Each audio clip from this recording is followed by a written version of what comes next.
The next legend that we're going to talk about from Panteón de Belén in Guadalajara, Jalisco is that of El Niño Nachito. Niño Nachito's full name was Ignacio Torres Altamirano. It is said that from the time of his birth, Nino Nachito was extremely terrified of the dark. So much so that he would wake up in the middle of the night screaming and crying until one of his parents lit a candle in the hallway or in his room. One night, however, his parents wanted to teach him to overcome this fear of the dark, so they ignored his cries and wanted him to basically stay the night without any lights on. Nachito stayed up crying and crying until suddenly his cries stopped. His parents thought that he finally overcame his fear of the dark, but until the next morning, they discovered that he had actually died from the fear of the dark. Fortunately, Nachito was only 5 years old. And when it came time to bury him, his parents decided on El Panteón de Belén.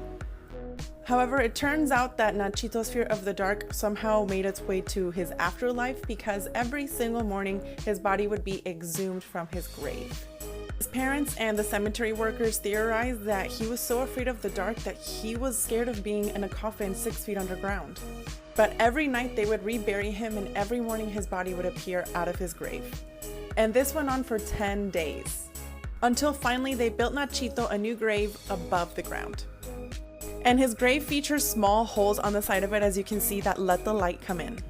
And after they did this, his body stopped popping up outside of his grave.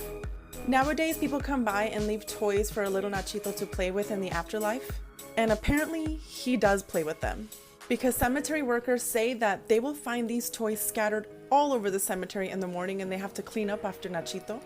They even find toys that people leave for Nachito on top of other little kids' graves, meaning that little Nachito's spirit is probably playing with the spirit of the other little kids buried in the cemetery. So if you ever find your way in Guadalajara, make sure you make your way to Panteón de Belén and leave little Nachito a toy to play with in the afterlife.